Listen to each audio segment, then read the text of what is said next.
You're collecting the data, but it's not up to you to know exactly how to solve the issue. It will require that discussion as a team to problem solve. Welcome to Principal Office Hours, where we swear there's no detention slip waiting for you. Just real talk from real principals who've survived everything from budget apocalypses. Welcome back to our mini series on MTSS, from theory to practice. And in our studios to guide us in this journey is Adriana Guerrero. She's the Director of Counseling and Social Emotional Learning at San Marcos CISD in Texas. Thanks for being on the show, Adriana. Thank you for having me. So in the previous episode, we talked about the MTSS team and how we coordinate and collaborate to be able to bring the best support to the student. But the thing that facilitates this support is really good data to give us confidence that we're either on the right track or confidence that we're not on the right track and we need to course correct. But that begs the question, how do we collect this data in a way that doesn't drive us crazy, where the teacher is glued to a clipboard throughout the day, just noting down behaviors and observations from the class? So, Adriana, like in your experience, what are some simple classroom-friendly ways to be able to collect meaningful data? So I would always start with also just choosing the mode, right, of data first. And so looking at the behavior or the need to make sure it matches with what we're using, right? If we're going to take frequency data, then it needs to be maybe something we do during intervals. And so data is not something you need to have or take all the time. Definitely not. So choose your times wisely. It could be within a certain time frame. Now, again, if the behavior that you're seeing has escalated and we're seeing that at higher rates, maybe one day you do want to check in on frequency data and it could just be tallies. But on others, it may be you choose not to. And so it could look like just progress monitoring, right? Once a week or twice a week. And choosing just a mode of data collection is important, where maybe you do write it down on a Post-it, and then later in the day, at the end or at the end of the week, then you can enter the data so that you do have that rate of intervention information to support any future recommendations for strategies. It sounds like it's really just about the time and place and getting that, like ensuring that you have little things that you collect during the day that support your case, and then you process that in a batch at the end of the day, at the end of the week, or whatever that may be, especially when it comes to behavior, observations, and discipline. I'd imagine you want to be collecting data above and beyond just the number of times someone's been sent to detention, for example. Would that be right? Absolutely. The detention, that is a consequence. It really doesn't give us any antecedent data, which is behaviors or triggers, things that happen before a behavior. And then it also doesn't tell us a consequence. There may be certain times that a child is engaging in behavior due to avoidance or wanting to escape or attention seeking behavior.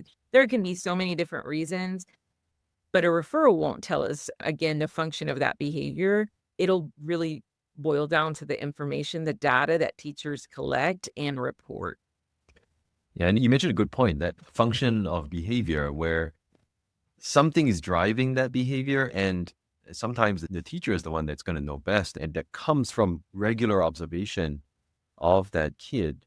In your experience, like what's a good way for the teacher to be able to share that context with the rest of the MTSS team so that when the behavior does eventually emerge, we're then able to take a more informed decision on what's the best path forward?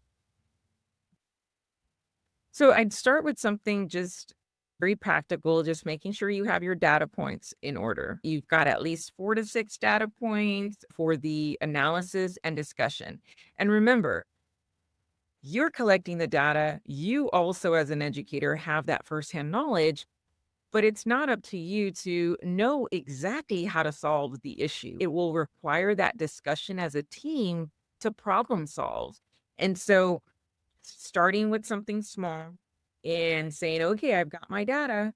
And then here's what I do know. I know that Johnny does well when it comes to calculation for math, but when I give him a math reasoning problem, then he just doesn't do well. And so being an advocate for that child and saying explicitly, here's what the child struggles with and what it looks like, being very practical with examples, is really a great place for a teacher to start.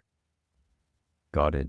And for a teacher, do you find that it's sometimes difficult to be able to organize all of that data? Because first of all, you need to start with a theory of what's going on that would then inform the type of data to collect or not.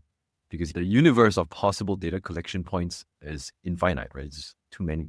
So as a teacher, you probably need to have that theory of what's going on and then narrow it down to like, I want to collect this particular metric and I'm going to try these tier 1 interventions and see how the student responds.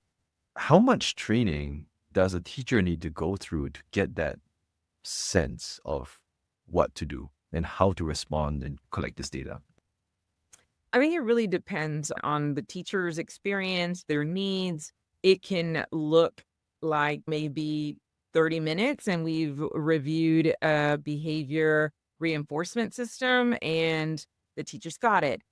In other instances, the behavior may be a high need type of behavior where we need to create maybe social mapping visuals and or discuss other added token economies, etc. Really, there's a lot of variance with that, but 30 minutes, whatever time you can spare, or even some teachers prefer to just have the resources and say, okay, give me the tools. And you know what? I've got this. Whereas others may want more of a consultation session. So what I've noticed is that teachers appreciate the time. Time is essential. And that's unfortunately something they don't have a lot of due to all of their responsibilities. But looking at their districts, just data bank as well as resources is highly important to know, okay, how much time are we going to need to spend on this? Do we need to build capacity? Maybe it's not that, right? Maybe it's just as a human being, we feel frustrated, or it could be compassion fatigue, right? When we have kiddos who really struggle with other family-based needs or mental health, etc.